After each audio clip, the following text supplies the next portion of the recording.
الحمد لله رب العالمين وأصلي وأسلم على نبينا محمد وعلى آله وصحبه أجمعين. أما بعد فالسلام عليكم ورحمة الله وبركاته.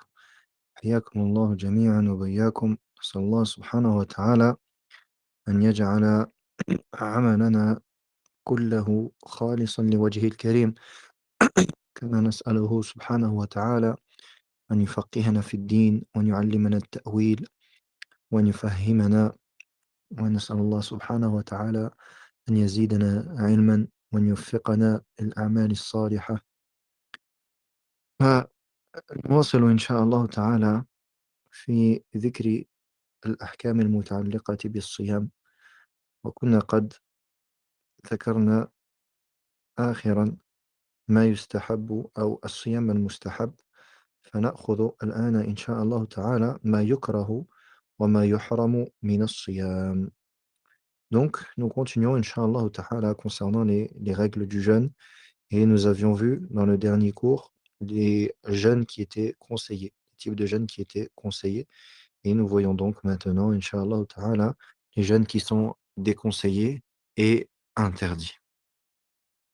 أولا يكره إفراد شهر رجب بالصيام لأن ذلك من شعائر الجاهلية، وقد كانوا يعظمون هذا الشهر، فلو صامه مع غيره لم يكره لأنه لا يكون حينئذ مخصصا له بالصيام. روى أحمد بن خرشة بن الحر قال رأيت عمر بن الخطاب رضي الله عنه يضرب أكف المترجبين حتى يضعوها في الطعام ويقول كلوا فإنما هو شهر كانت تعظمه الجاهلية. Le premier type de jeûne qui est déconseillé, c'est le fait donc de prendre le mois de Rajab, qui est le mois qui précède Sha'ban, donc le mois passé. Donc c'est le mois de Rajab dans le calendrier hijrien, c'est le mois qui précède Sha'ban, ce qui correspond au mois passé hijrien par rapport à nous actuellement, qui sommes dans le mois de Sha'ban. Il est donc déconseillé de jeûner le mois de Rajab tout seul, de jeûner le mois de Rajab tout seul. Pourquoi? Car ceci fait partie des symboles et des rites de la période anté-islamique, donc des mécréants d'avant l'islam. Et ils accordaient à ce mois une très grande importance.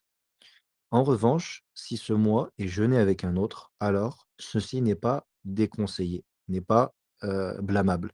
Pourquoi? Car à ce moment-là, la personne ne va pas prendre le mois de Rajab seul pour le jeûner. Et donc, il ne va pas lui accorder il ne va pas lui accorder une importance, des règles particulières. Et l'imam Ahmed, ou plutôt pardon, Ahmed ibn Khurshah, il rapporte qu'il a vu Omar ibn al-Khattab radiyallahu anhu taper, frapper les mains de ceux qui jeûnaient à Rajab, qui jeûnaient uniquement le mois de Rajab. Et jusqu'à ce qu'ils les mettent dans la nourriture. Yani, il les empêchait de jeûner et il les obligeait de manger, en leur disant: «Mangez, car certes, c'est un mois que Al-Jahiliya, la période anté-islamique, heu, à laquelle, donnait une grande importance». Yani, l'époque d'Al-Jahiliya, les gens de l'époque anté-islamique, pré-islamique, ils donner une importance particulière à ce mois de Rajab. Et ici, encore une fois, nous voyons, et vous voyez le lien intrinsèque qu'il y a entre les règles de jurisprudence, de fiqh, et également la aqida. Ici, on voit encore une fois, à l'instar de ce que l'on a vu dans le cours précédent, concernant l'obligation donc de ne pas ressembler aux Yahouds en jeûnant uniquement le 9e jour plutôt euh, de Ashura, euh, naam, de Dhul Hijjah, pardon, le fait donc de ne pas jeûner que ce jour-là, naam, le jour de Ashura, naam, et se distinguer donc des Yahouds, donc de jeûner le jour de Ashura en jeûnant un jour avant ou après. Car le prophète alayhi salam, il dit: صوموا يومًا قبله أو يومًا بعده. Jeûnez un jour avant ou après. خالفوا اليهود. Distinguez-vous, différenciez-vous des Juifs. Donc ici, on voit encore une fois, ici, l'obligation de quoi? De se distinguer, ici, non pas des Juifs, mais des mécréants de l'époque anté-islamique, en jeûnant uniquement le mois de Rajab. Et comme cela également est interdit, au même titre qu'il est interdit de prier des prières surrogatoires après la salat du Fajr jusqu'au lever du soleil, jusque, Shuruq, car ici, c'est un moment où les adorateurs de Shaitan adorent Shaitan et également après l'Asr. Et donc, on voit que de manière générale, dans notre religion, qu'est-ce que l'on a? On a l'interdiction de ressembler aux gens du livre et aux mécréants de manière générale, et qu'on doit se distinguer de ces derniers. Et c'est pour cela qu'il est extrêmement important que le musulman ait cela dans sa personnalité. Il faut que l'on ait une personnalité musulmane. Et c'est ça que on a essayé de nous enlever dans les écoles françaises, dans les écoles de la République. Parce que quand tu es dans l'école de la République, qu'est-ce qu'on t'enseigne? Qu'est-ce qu'on t'inculque? On t'inculque la laïcité, on t'inculque la démocratie et on veut te dépouiller de ce que tu as de plus précieux, qui est ta religion. Et la religion d'une personne, forcément, elle est liée directement à son caractère et à sa personnalité. Donc qu'est-ce qu'on fait? On va mettre en second plan la religion. On va, mettre en second plan la religion et on va rendre ça comme étant quelque chose même qui doit être caché et qui n'est pas bon de montrer. Sinon ça va être de, l'exhibitionnisme ou ça va être de, yani tu vas faire de l'apologie de ta religion et c'est mauvais et cetera. Non, on n'en veut pas dans le lieu public et cetera. Qu'est-ce qui est voulu par cela? Ce qui est voulu par cela, de te détacher de ta personnalité musulmane et il en est de même concernant, c'est la même chose concernant ce qu'ils ont essayé de faire, les Français, lorsqu'ils ont colonisé les terres des musulmans et en particulier les terres qu'ils ont voulu transformer ou qu'ils ont, qui c'est pas qu'ils l'ont voulu, c'est qu'ils l'ont fait véritablement, comme l'Algérie, c'est d'en faire un département français et à ce moment-là, qu'est-ce qu'ils ont essayé de faire? Ils ont fait at-tadjhil, ils ont essayé de rendre les gens ignorants, en les rendant inalphabètes et également en les en les séparant, en les éloignant de quoi? De leur religion et parmi les choses les plus importantes de la religion, la langue. Parce que la langue que l'on parle fait partie de la personnalité de la personne. Donc ils ont essayé de nous éloigner de notre langue qui est la langue arabe et c'est pour ça qu'on voit aujourd'hui que malheureusement, en France, ceux qui ont grandi en France, 99, eh bien, ils n'ont pas cette langue-là, la langue arabe. Qu'est-ce qu'ils ont? Le français et on voit cette difficulté dans l'avancement de la religion. Pourquoi? Parce qu'on ne peut pas comprendre le Coran, parce on ne peut pas comprendre les hadiths. On a une barrière, on a une limite dans notre pratique religieuse et dans notre cheminement spirituel. Pourquoi? Parce qu'on n'a pas la langue arabe et parce que l'arabe, ça fait partie de la personnalité du musulman.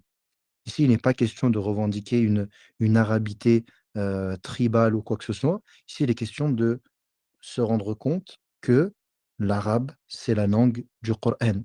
C'est la langue du prophète sallallahu alayhi wa sallam, c'est la langue de notre religion et que toute notre religion est basée sur la langue arabe et donc pourquoi est-ce que je fais cette parenthèse-là, alors qu'on est en train de parler du jeûne? Parce qu'on remarque que à tous les niveaux, il nous est ordonné de ne pas ressembler aux mécréants et d'avoir notre personnalité et qu'on doit s'assumer. Naam, je suis musulman. Naam, je fais mes 5 prières. Non, je ne travaille pas au moment de ma prière. Oui, je m'arrête pour faire ma prière. Oui, je porte un voile. Oui, j'assume. Oui, ma religion, je suis un musulman et je jeûne. Naam, les mécréants, qui meurent sur la mécréance, ils sont voués à l'enfer. Et nous sommes voués au paradis si nous mourons sur l'islam. Naam, l'islam est la religion suprême, la religion qui est élevée au-dessus de toutes les religions. Naam, la loi d'Allah est supérieur aux lois de la République. Naam, et je l'assume, car je suis musulman et c'est ce que je suis, ce que je représente et ça, c'est ce qu'on doit inculquer à nos enfants. On doit nous faire ce travail sur nous-mêmes et inculquer cette fierté. Lève ta tête, tu es musulman. Tu as Allah t'a donné la meilleure des religions. Tu as la meilleure des personnalités. Naam, parle l'arabe. L'arabe, c'est ça qui te représente. L'arabe est une langue qui est meilleure que les langues latines. Naam. Notre langue, elle a elle est millénaire et elle n'a pas changé et elle sera toujours là bi'idhnillah, car Allah, il a révélé le Coran en langue arabe. Al-Muhim, on voit, subhanallah, à travers les textes, que même quand on n'étudie pas ce sujet, yani en particulier, qu'on ne fait pas un cours pour parler de l'importance du désaveu, de l'alliance et du désaveu, le wala wal bara, on voit que même dans les règles de fiqh, on remarque l'importance donc de ne pas ressembler aux mécréants et d'être dans cette démarche de ressembler aux musulmans et de représenter l'islam et de l'appliquer comme Allah Azza wa Jal nous a ordonné de le faire. Naam. Ceci étant dit, ensuite, deuxièmement, le deuxième jeûne qui est déconseillé, yukrahu ifradu yawm al-jumu'ah bi-siyam. لقوله صلى الله عليه وسلم لا تصوموا يوم الجمعة إلا أن تصوموا يوما قبله أو يوما بعده فإن صامه مع غيره فلا بأس بذلك الحديث الماضي. Ensuite, le deuxième type de jeûne qui est déconseillé, c'est le fait de jeûner le jour du vendredi tout seul. Car le prophète sallallahu alayhi wa sallam nous dit: «Ne ne jeûnez pas le vendredi, sauf si vous jeûnez un jour avant ou un jour après». Ensuite, le troisième jeûne qui est déconseillé, يُكره إفراد يوم السبت بالصيام لقوله صلى الله عليه وسلم لا تصوموا يوم السبت إلا فيما افترض عليكم والمقصود النهي عن إفراده وتخصيصه بالصيام أما إذا ضم إلى غيره فلا بأس لقوله صلى الله عليه وسلم لأم المؤمنين جويرية وقد دخل عليها يوم الجمعة وهي صائمة أصمت أمس؟ قالت لا قال تريدين أن تصومي غدا قالت لا قال فأفطري فدل قوله صلى الله عليه وسلم تريدين أن تصومي غدا على جواز صيام يوم السبت مع غيره قال الإمام الترمذي رحمه الله عقب, عق عقب إخراجه حديث النهي الماضي ومعنى الكراهية في هذا أن يختص الرجل يوم السبت بصيام لأن اليهود يعظمون يوم السبت. Ensuite, le troisième jeûne qu'il est déconseillé, c'est le jeûne du jour du samedi. Le fait de jeûner samedi seul. Il est donc déconseillé de jeûner le jour du vendredi seul et également le samedi seul. Car le prophète sallallahu alayhi wa sallam nous dit: «Ne jeûnez pas le samedi, sauf ce qui vous a été rendu, obligatoire». Yani le jeûne obligatoire. Ensuite, il dit: «Et ce qui est voulu, c'est donc, de le jeûner individuellement et de prendre ce jour-là pour le jeûner tout seul».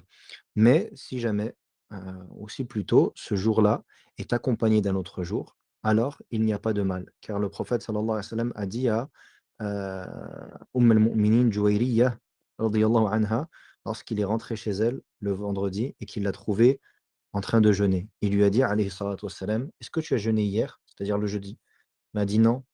Il dit: «Est-ce que tu veux jeûner demain?» Elle a dit: «Non».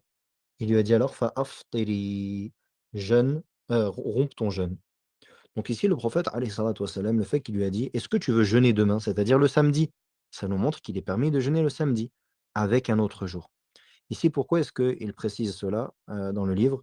Car certains ulama voient que jeûner le samedi est interdit dans toute situation, en dehors du jeûne obligatoire. En dehors du jeûne obligatoire, certains savants disent que le prophète alayhi salatu wassalam a interdit de jeûner, donc la tasumu yawm as-sabt, ne jeûnez pas le samedi.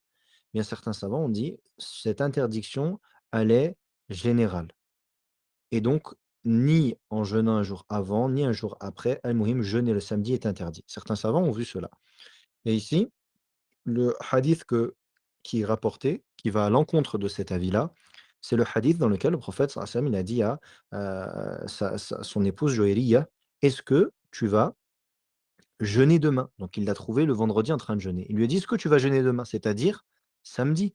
Et elle a dit: «Non». Il lui a dit alors: «Romps ton jeûne». Cela veut dire que Le sous-entendu de cela, c'est quoi? C'est que si elle lui avait dit: «Oui, je veux jeûner demain», alors il l'aurait laissé jeûner. Mais vu qu'elle a dit: «Je ne veux pas jeûner samedi», il lui a dit: «Alors romps ton jeûne». Donc ça prouve qu'on peut jeûner le samedi si jamais il est fait avec un autre, il est jeûné avec un autre jour, donc avec le vendredi, par exemple. Donc ça, c'est la preuve. Et également, l'imam at-Tirmidhi rahimahullah, il dit, après avoir rapporté le hadith concernant l'interdiction de jeûner le samedi, il dit: «Et le sens de l'interdiction ici ou de, al-karahiyya, c'est quoi? C'est que la personne, elle jeûne uniquement le samedi». Pourquoi? Écoutez, qu'est-ce qu'il va dire l'imam at-Tirmidhi? Regardez l'importance. Qu'est-ce qu'il dit? لأن اليهود يعظمون يوم السبت. Car les juifs, ils accordent une importance au samedi. Et vous savez que le samedi, c'est Shabbat chez les juifs et que c'est, le jour donc, leur jour, sacré. Et donc encore une fois, regardez, qu'est-ce qu'il dit, Tirmidhi rahimahullah? Il dit: «Car le samedi est un jour qui est sacré chez les juifs». Donc le fait que le samedi soit un jour qui est sacré chez les juifs, nous avons l'interdiction de le jeûner, seul.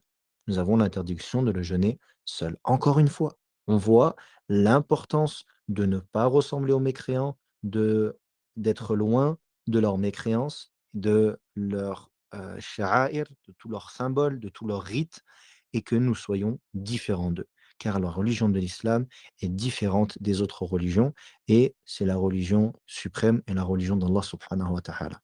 رابعًا تحريم صيام يوم الشك، وهو يوم الثلاثين من شعبان، إذا كان في السماء ما يمنع رؤية الهلال، فإن كانت السماء صحوا فلا شك، ودليل تحريمه حديث عمار رضي الله عنه قال: "من صام اليوم الذي يشك فيه فقد عصى أبا القاسم". Le quatrième jeûne qui est interdit, c'est de jeûner le jour du doute. Et c'est donc le 30e jour de Cha'ban si on ne peut pas voir Al-Hilal. Si en revanche, heu, on ne le ciel, est clair, il n'y a pas de mal à voir donc, le ciel et donc, la lune, il dit: «Alors il n'y a pas de doute». Il dit et la preuve de l'interdiction, c'est le hadith de Ammar radiyallahu anhu qui dit: «Celui qui jeûne le jour de doute a certes désobéi à Abul Qasim» et Abul Qasim, c'était la kunya du prophète sallallahu alayhi wa sallam. Sa kunya, c'était, Abul Qasim. نعم. ولقوله صلى الله عليه وسلم: «لا يتقدمن أحدكم رمضان بصوم يوم أو يومين إلا أن يكون رجل كان يصوم صومه فليصم ذلك اليوم». Et le prophète alayhi salatu wa sallam, il dit: «Ne faites pas précéder le mois de Ramadan d'un ou de 2 jours par le jeûne, sauf si c'est un jeûne d'une personne qui avait l'habitude de jeûner ce jour-là. والمعنى لا يتقدم أحد رمضان بصوم يوم يُعَدُّ منه بقصد الاحتياط، فإن صومه مرتبط بالرؤية فلا حاجة إلى التكلف، أما من كان له ورد يصومه فلا شيء عليه، لأن ذلك ليس من استقبال رمضان، ويستثنى من ذلك أيضا القضاء والنذر لوجوبهما. Ensuite, il dit, et le sens de cela, c'est donc que la personne ne doit pas prendre un jour avant ou 2 avant le ramadan par prudence. Personne pourrait dire: «Bah, par prudence, vu que c'est la nuit du doute et il se peut qu'en vérité, vu que le ciel heu, est ombragé et qu'on ne peut pas voir, peut-être qu'en vérité, c'est vraiment Ramadan. Donc la personne elle va se dire: «Bon, bah, alors, par prudence, qu'est-ce que je vais faire? Je vais jeûner ce jour-là». Eh bien, ici, ceci est interdit. On ne doit pas, ici, chercher la prudence en jeûnant un jour avant, au cas où ou par prudence. Non. Il dit: «Car le jeûne est lié à la vision».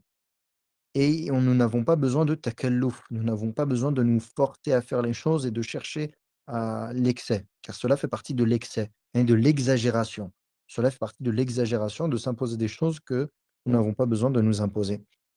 En revanche, si la personne, elle avait l'habitude de jeûner ce jour-là, admettons que le jour de Chak, c'est le jeudi par exemple, l'habitude à jeûner le jeudi. Ah mais la personne elle a le droit, parce que c'est un jeûne qu'elle avait l'habitude de faire et qu'elle n'a pas voulu par cela jeûner un jour en plus, par prudence. Naam, car cela ne fait pas partie donc son intention n'est pas comme je l'ai dit précédemment et heu Une exception concernant cela, c'est al-qada wan-nadhr li-wujubihima.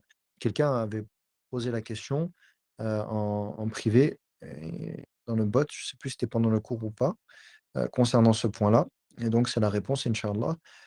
C'est donc ici l'exception est faite pour al-qada, le rattrapage, le jeûne que l'on rattrape. Donc une personne qui aurait des jeûnes du mois de Ramadan de, passés à rattraper et qu'elle n'a toujours pas rattrapé et qu'on arrive la veille de Ramadan, le jour du la nuit du doute, le jour du doute plutôt, eh bien cette personne elle a l'obligation de jeûner. Et on ne dit pas: «Non, tu n'as pas le droit de jeûner car tu es 1 jour ou 2 avant Ramadan». On lui dit: «Non, il faut que tu jeûnes car tu dois rattraper». Ou bien an-nadhr, celui qui a fait un vœu pieux donc de jeûner car ceci est obligatoire.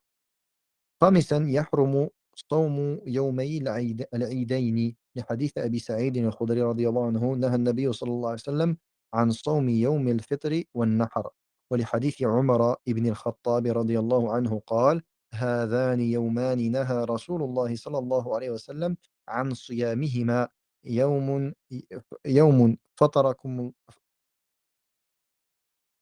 يوم فطركم من صيامكم واليوم الآخر تأكلون فيه من نسككم. Voilà.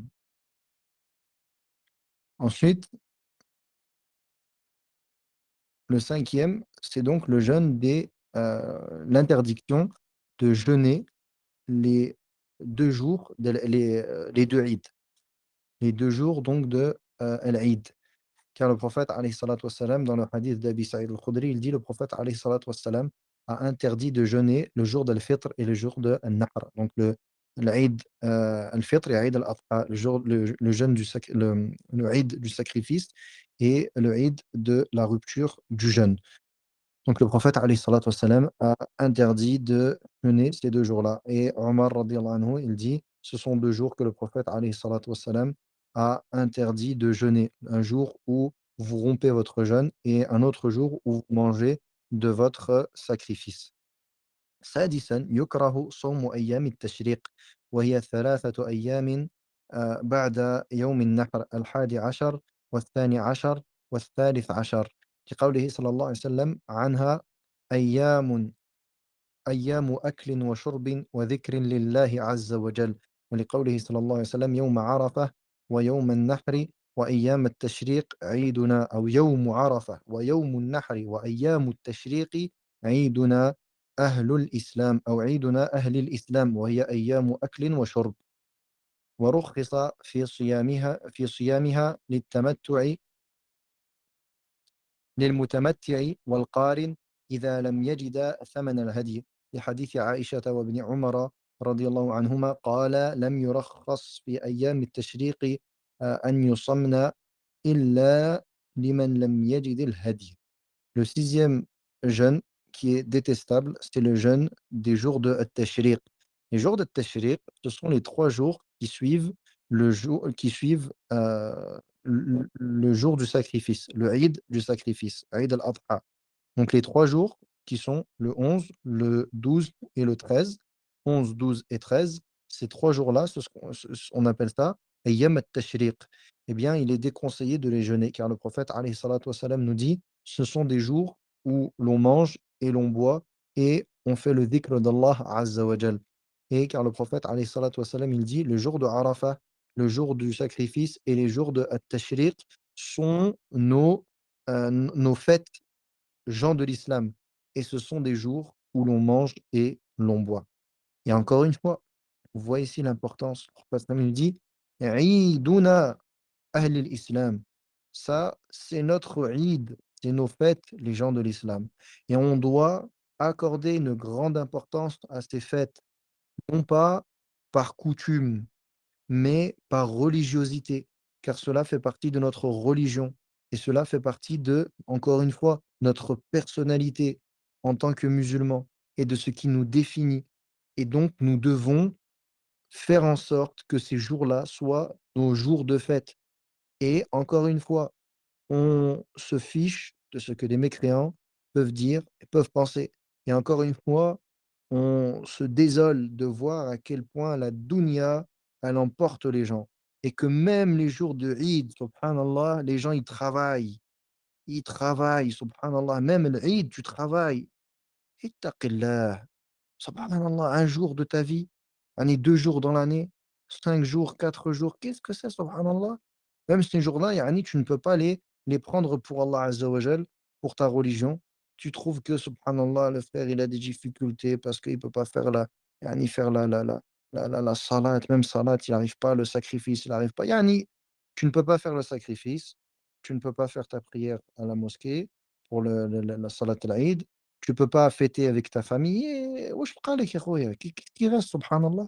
Qu'est-ce qui reste? Jusqu'à يعني à quel point la dunya, on va courir derrière et c'est malheureux. يعني les gens en France quand c'est la semaine: «Ah mais non, aujourd'hui on va pas trop se voir, hein, parce que l'Aïd il tombe la semaine». Subhanallah, la ilaha illallah. Alhamdulillah, alhamdulillah, alhamdulillah, c'est des problèmes qui n'existent pas en terre d'islam. Alhamdulillah, c'est des problèmes qu'on n'a pas en terre d'islam. On n'a pas ces problèmes-là, ça n'existe pas, bifadlillah. El-Eid, c'est l'Eid chez tout le monde, pour tout le monde, dans tous les pays d'islam. Il y a pas d'école, il y a pas de travail, il y a pas de alhamdulillah, tu as la tête, tu as l'esprit tranquille. Tu vas faire ton Eid, tu profites. Non, en France, ad-dunya, ad-dunya, ad-dunya, ad-dunya, ad-dunya, ad-dunya, ad-dunya, jusqu'à arriver à l'âge de 64 ans, subhanallah. Et après 64 ans, qu'est-ce qui reste? Qu'est-ce qui reste billahi alayk? Khalas, ta force, elle est partie, ton énergie, elle est partie, le bon temps, il est parti, tes enfants, ils ont grandi. Ça y est, shqalek. Voilà. 60 ans de ta vie à courir derrière la dunya et à toujours remettre la religion d'Allah Azza wa Jal en second plan. Nas'Allah as-salamata wal afiya. Nas'Allah as-salamata wal afiya. Et en revanche, exception est faite concernant l'interdiction de ces jours de at-tashriq pour al-mutamatti' et al-qarin. Donc celui qui fait le hajj en mutamatti' ou bien en qarin, s'il ne trouve pas de quoi faire le sacrifice. Donc ceux qui font le hajj en en tamattu' ou bien en qarin, eh bien, s'ils ne trouvent pas de quoi faire le sacrifice pour leur hajj, eh bien, ils doivent jeûner car le prophète sallallahu alayhi wa sallam il dit, ou bien plutôt car Aïcha et Ibn Omar radhiyallahu anhu, ils ont dit, heu il n'est pas permis de jeûner les jours de tashriq, sauf pour celui qui ne trouve pas de quoi sacrifier. Non.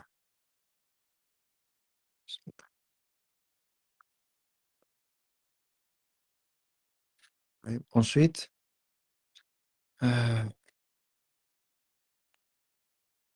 طيب الباب الخامس في الاعتكاف وفيه مسائل. المسألة الأولى تعريف الاعتكاف وحكمه. Ensuite, les règles qui concernent donc الاعتكاف. الاعتكاف.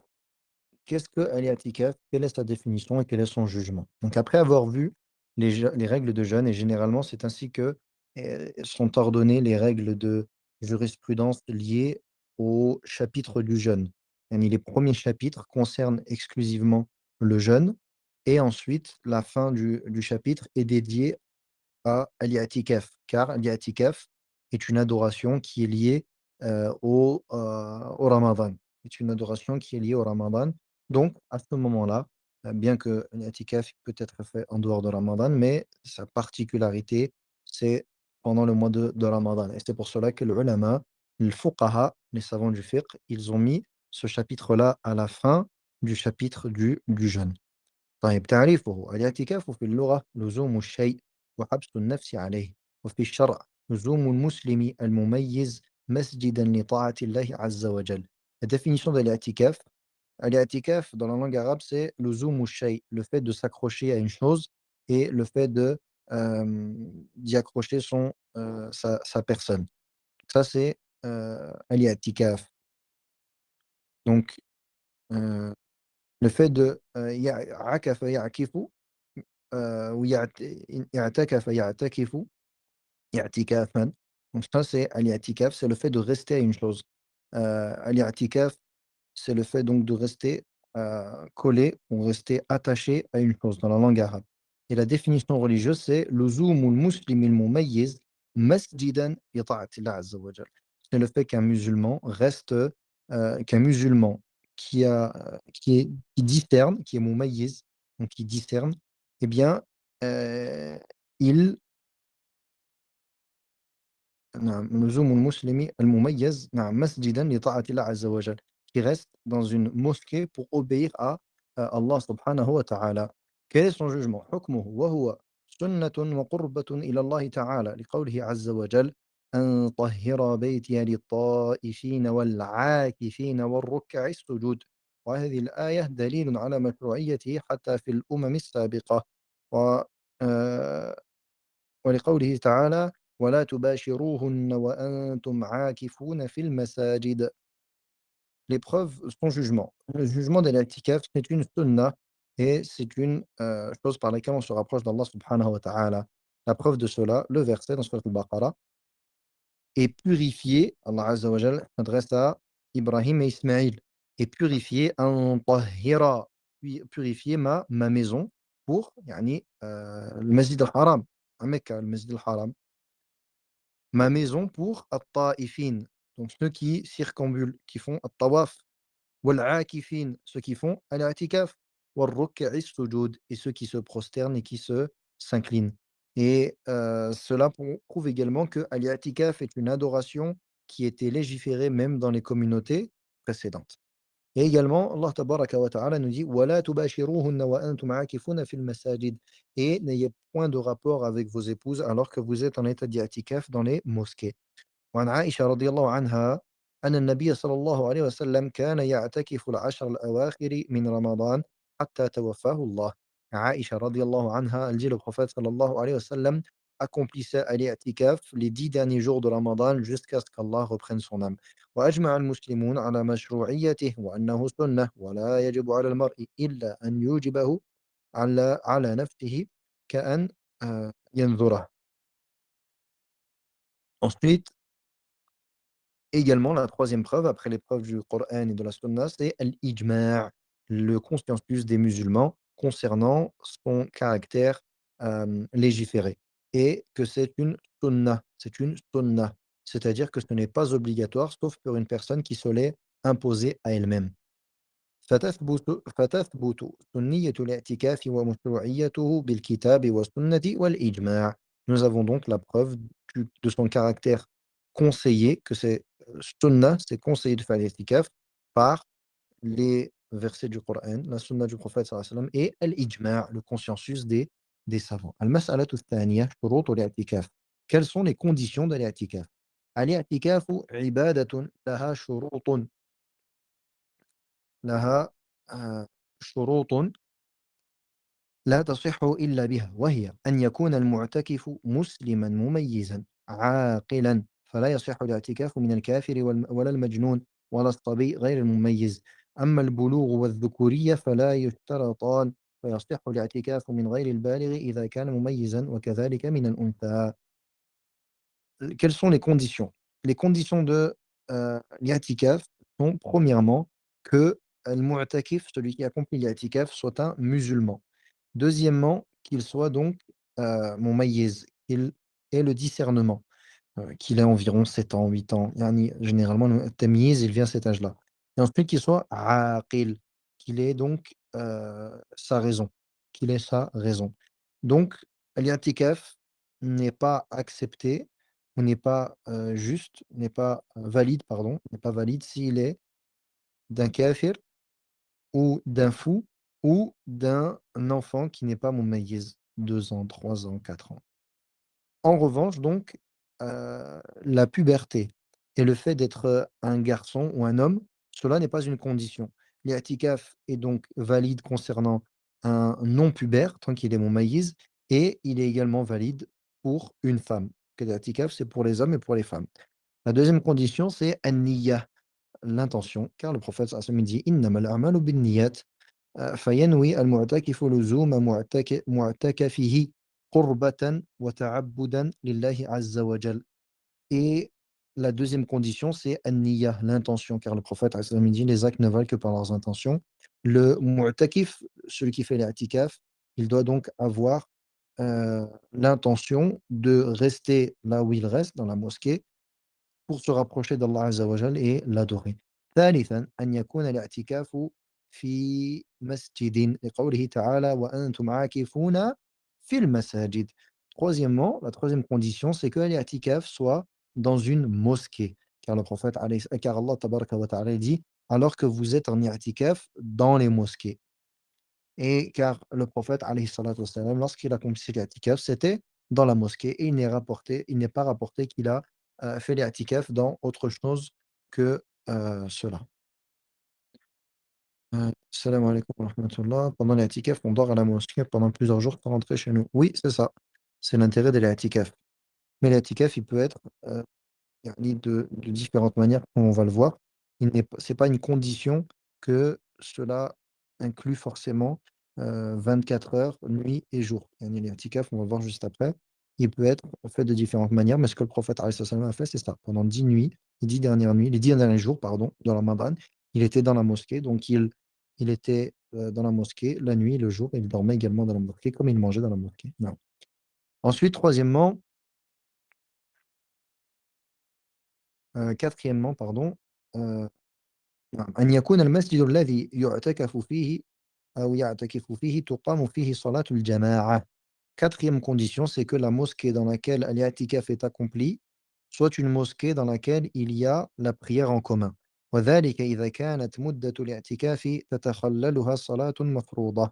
Donc, si jamais une personne elle a une durée d'i'tikaf pendant laquelle il y a une prière entre les 2. Car comme je l'ai dit rapidement, l'i'tikaf, il peut être en fait d'un temps qui est court. On peut mettre une niyya dans l'i'tikaf pour 2 heures, par exemple, c'est quelque chose qui est permis.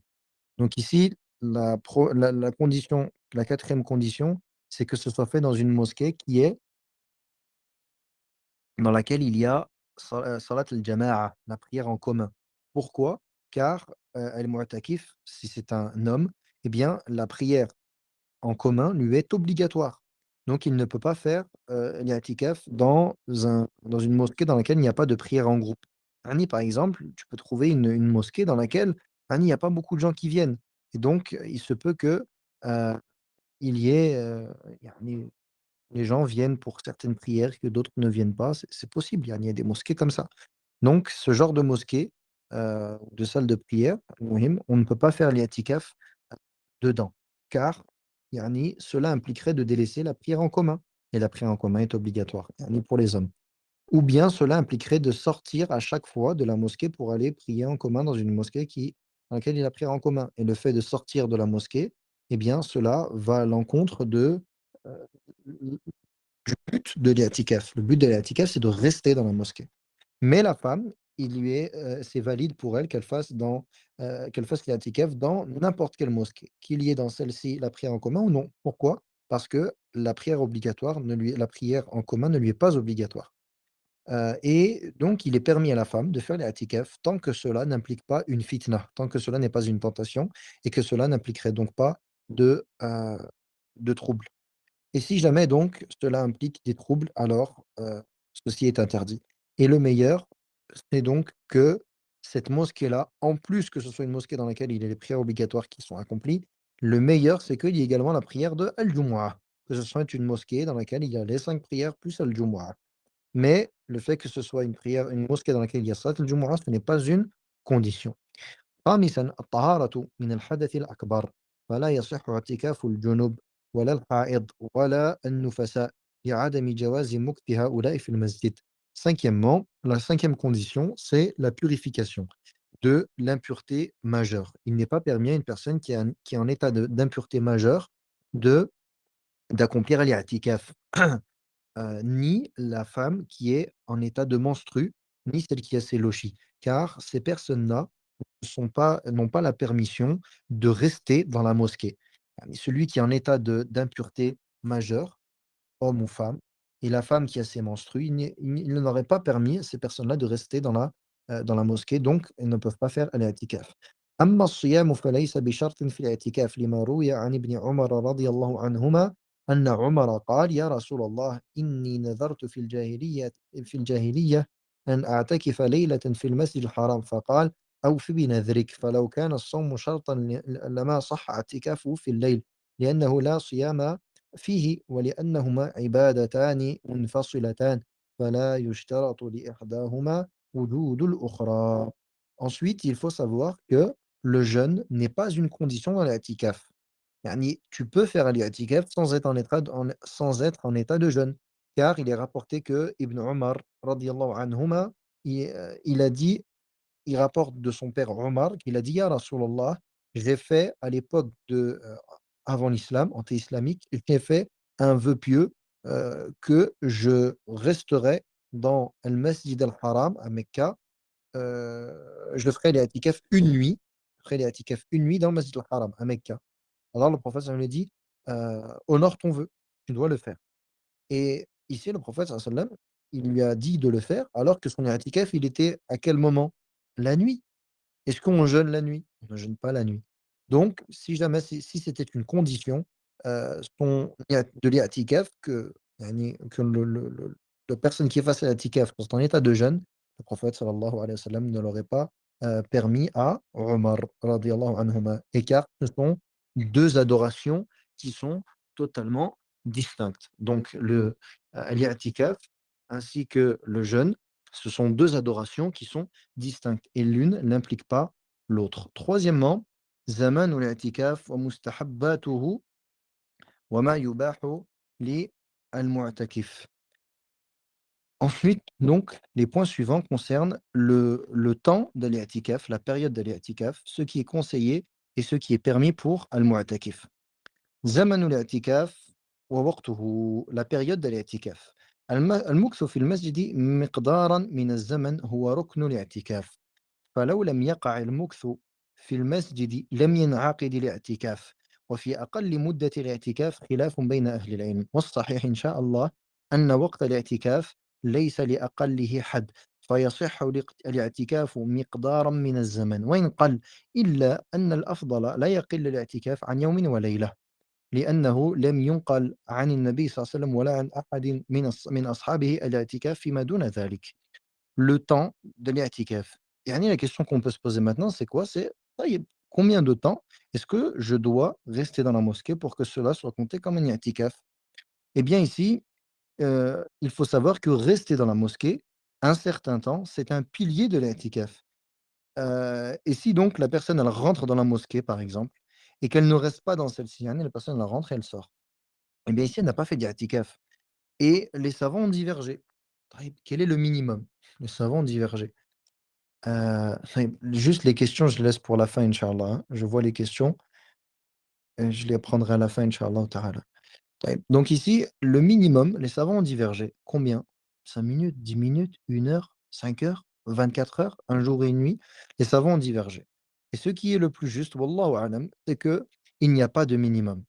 Yani, tant que la personne, elle s'est fixé un temps pour l'i'tikaf, la personne se dit: «Je reste 30 minutes et j'ai niyyah de l'i'tikaf».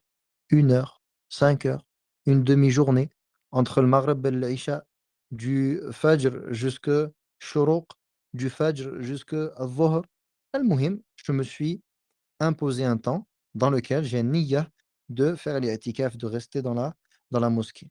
Ceci est permis et le meilleur, c'est que ce soit 24 heures, un jour et une nuit. Yani le meilleur, le meilleur pour celui qui veut faire l'i'tikaf, c'est un jour et une nuit, car il n'est pas rapporté que le prophète sallallahu alayhi wa sallam, ni un de ses compagnons ont fait l'i'tikaf moins que cela. Donc ici, nous disons, la personne qui veut accomplir l'i'tikaf, elle essaye de faire au minimum 24 heures, un jour et une nuit. Et le meilleur moment pour faire l'i'tikaf, c'est les 10 derniers jours de Ramadan. Car Aïcha radhiyallahu anha a dit que le prophète sallallahu alayhi wa sallam accomplissait à l'i'tikaf les 10 derniers jours de Ramadan jusqu'à ce qu'Allah reprenne son âme. Donc, et si la personne a fait l'i'tikaf dans un autre moment que cela, alors ceci est permis. Mais cela va à l'encontre de ce qui est meilleur et de ce qui est mieux. Et si donc la personne, elle a fait, heu et celui qui a l'intention de faire l'i'tikaf les 10 derniers jours de Ramadan, alors il prie le fajr du matin du 21e jour dans le masjid dans lequel il a voulu faire un i'tikaf. Puis il rentre dans son i'tikaf et son i'tikaf, il se terminera avec le maghrib du dernier jour de Ramadan. Naam. Donc c'est ainsi que la personne, doit accomplir, l'i'tikaf pour les 10 derniers jours. Ce qui est conseillé pendant l'i'tikaf est une adoration dans laquelle par laquelle le serviteur va s'isoler avec son créateur et c'est une période pendant laquelle la personne, elle va couper son lien avec autre qu'Allah Azza wa Jal. yani on va se mettre dans la mosquée afin de se concentrer sur l'adoration d'Allah Azza wa Jal et de se couper de cette dunya. Et il est conseillé donc pour celui qui fait l'i'tikaf de s'occuper par l'adoration pendant ce temps-là et de multiplier la prière, le dhikr, ad-du'a, la lecture du Coran, le repentir, at-tawba, l'istighfar, la demande de pardon et autres que cela parmi les adorations afin de se rapprocher d'Allah subhanahu wa ta'ala. Et ça, c'est donc ce qui est conseillé pendant l'i'tikaf. Et vous voyez qu'ici, alhamdulillah, dans la sunna du prophète sallallahu alayhi wa sallam, nous avons toutes choses. Nous n'avons pas besoin d'aller dans des innovations comme le font les tablighs.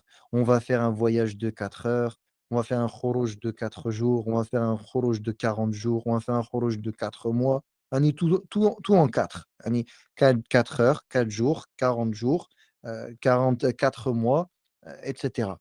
Et ça, c'est une bid'a, c'est une innovation. Et ça fait partie des innovations des tablighs, de Jamaat Tabligh, du groupe des tablighs, qui est un groupe déviant et égaré, qui appelle à autre que la sunna du prophète sallallahu alayhi wa sallam. Et donc, ces gens-là, regardez vers quoi ils se sont tournés. Ils se disent: «On va faire un khuruj, on va partir».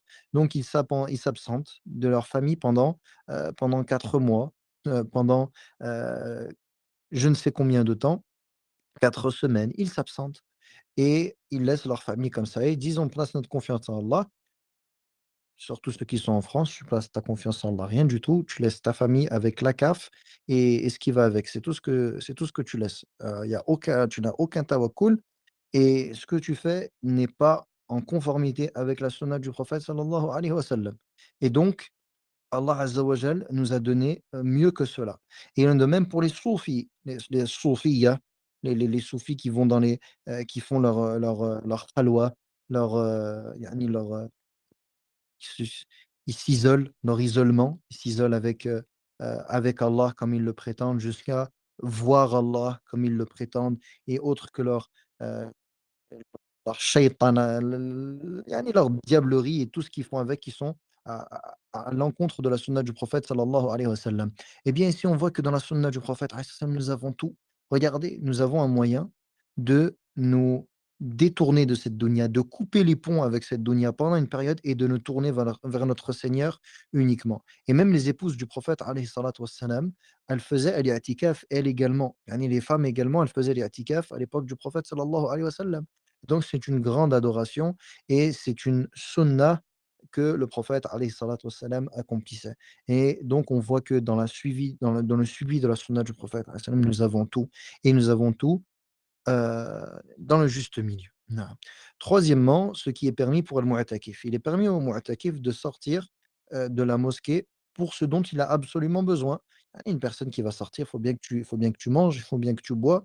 Donc si quelqu'un n'a pas, heu, fait l'i'tikaf et qu'elle n'a pas quelqu'un qui va lui ramener à manger ou à boire, eh bien, elle est obligée de sortir.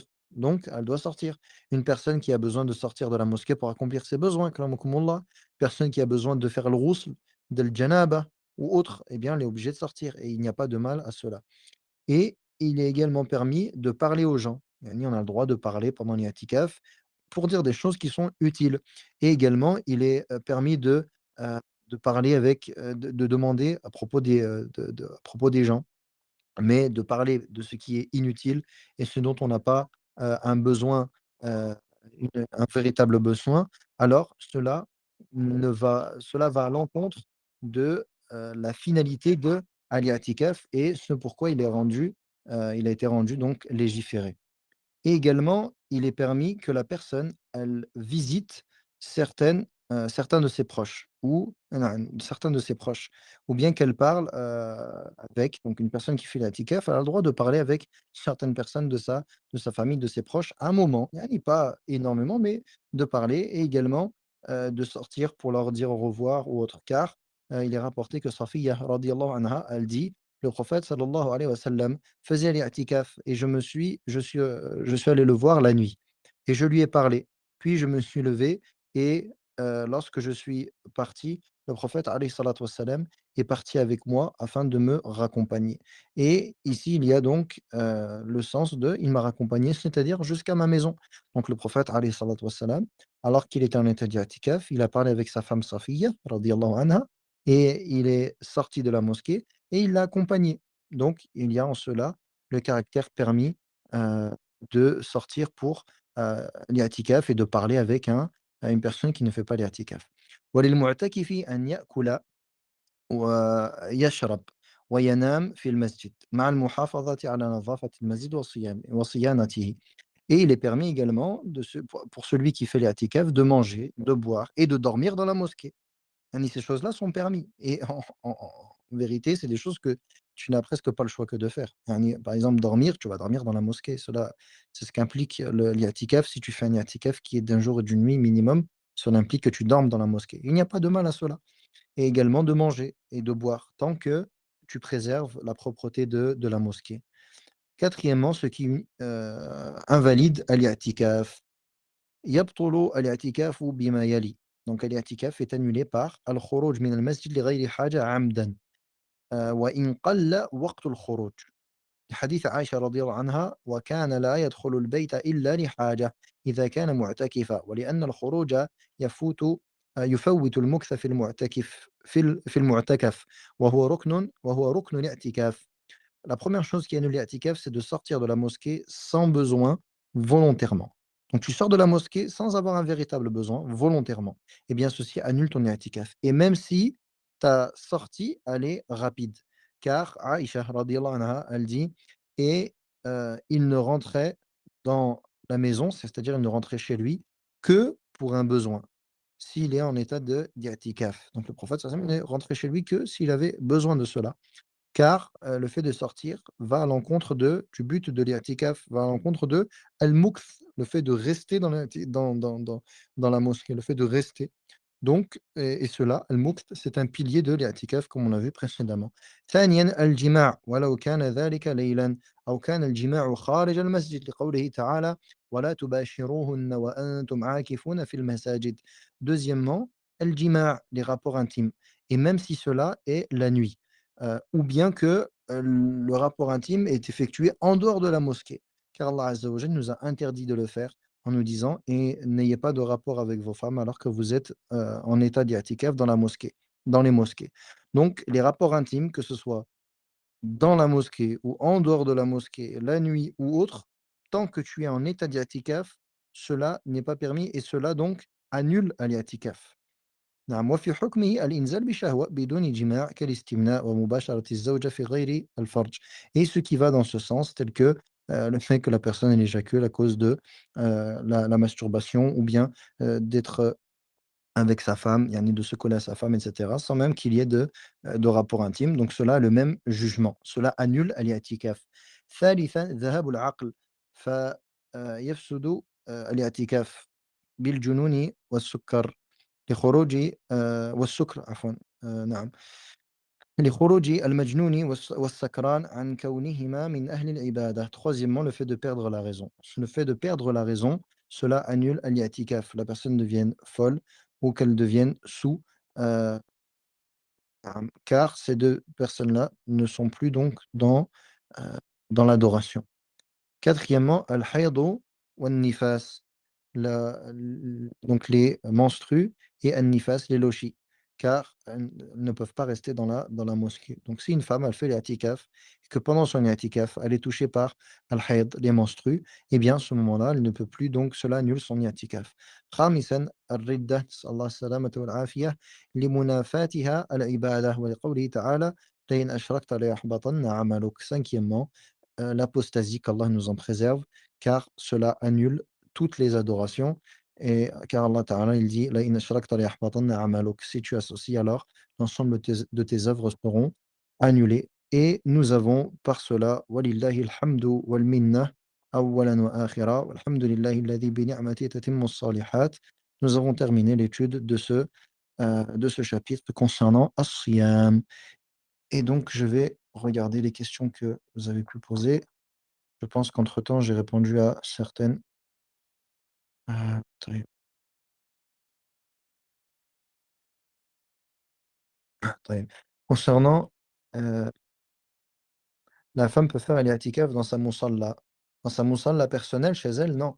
Al-i'tikaf, c'est dans la mosquée, comme on l'a dit. C'est dans la mosquée. طيب. heu, ai-je commis un péché sur le fait que je connaissais le jugement du jeûne seul de samedi, que je ne savais pas qu'en jeûnant le jeûne de Daoud un jour sur 2, par habitude depuis 10 ans, lundi, mardi, jeudi, samedi, le samedi seul interdit, que dois-je faire si j'ai commis certes un péché hormis le repentir? Barakallahu fikum. Mais ici, il y a deux cas de figure. Premier cas de figure, c'est le fait que tu aies la croyance que c'est interdit, haram, de jeûner le jour du samedi. Comme on l'a dit, c'est l'avis de certains savants, même si ce n'est pas même si c'est marjouh, c'est un avis qui n'est pas prépondérant. Yani, à ce moment-là, naam, il faut se repentir et c'est tout, inch'Allah ta'ala. Il faut se repentir de cela. En revanche, si tu n'es pas de cet avis-là, eh bien, il n'y a pas de yani, c'est déconseillé et cela implique de ne pas recommencer à l'avenir, inch'Allah ta'ala. Voilà shay'a alayki bi-idhnillah. Y a-t-il des femmes qui faisaient l'i'tikaf à la mosquée du prophète sallallahu alayhi wa sallam à son époque? Eh naam, les femmes, elles faisaient cela, elles avaient des tentes, elles avaient des tentes. Donc les épouses du prophète alayhi salatu wa salam faisaient l'i'tikaf et les femmes le faisaient donc à l'époque du prophète sallallahu alayhi wa sallam. L'i'tikaf se fait obligatoirement pendant le ramadan, il peut être un autre mois. Comme on l'a dit, c'est général, mais le meilleur, c'est les 10 derniers jours de ramadan. Ramadan de manière générale, en particulier les 10 derniers jours, c'est ça la sunna de l'i'tikaf, mais ça peut être accompli à d'autres moments, comme on a dit, walaw bizamanin qalil, même si c'est un court temps, entre 2 prières par exemple.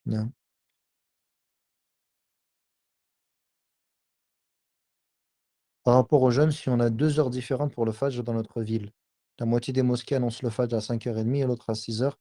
Que doit-on faire? Je sais que c'est pas exactement bien, طيب. احتياطًا, on prend si la personne, elle ne sait pas, yani elle n'a pas la capacité de juger entre les différents horaires par rapport au degré et cetera. Dans ce cas-là, on prend, الاحتياط. On va donc, être prudent et on prend l'heure le plus tôt. Donc 5h30, 6 heures, on prend 5h30 inch'Allah.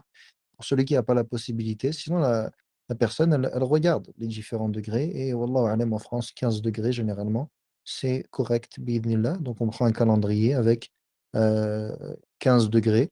Le calendrier avec 15 degrés, on regarde, la ville et inch'Allah on suit ce calendrier, bi'idhnillah ce sera juste. L'i'tikaf peut se faire dans n'importe quelle mosquée. Il y a une grande divergence à ce sujet. Certains savants voient que, l'i'tikaf, comme ce qu'on vient de voir, c'est que l'i'tikaf se fait dans n'importe quelle mosquée et d'autres savants voient que l'i'tikaf, ce n'est que dans, al-Haramayn et Masjid al-Aqsa. Mais là, ce que l'on vient de voir, c'est que l'i'tikaf, inch'Allah, c'est dans n'importe quelle mosquée. Une femme mariée peut faire l'i'tikaf? Oui, bien sûr, les épouses du prophète sallallahu alayhi wa sallam l'ont fait. Après, évidemment, c'est toujours pareil, avec la permission du mari, incha'Allah.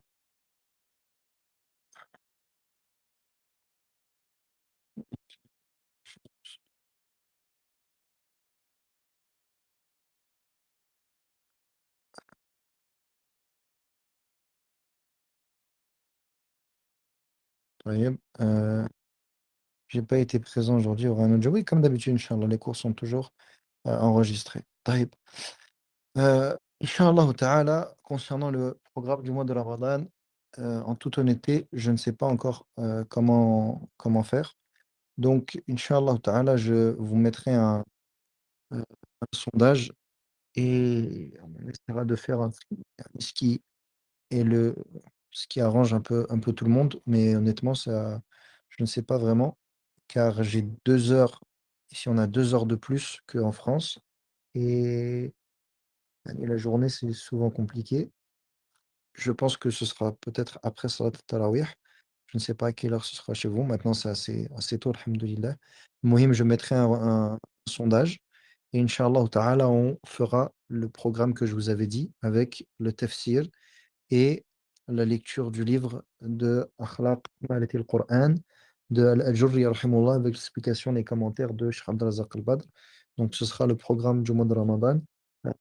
Concernant les horaires, eh bien, comme je vous ai dit, je vous laisserai un sondage et vous répondrez bi-idhnillahi ta'ala et on essaiera de faire, heu,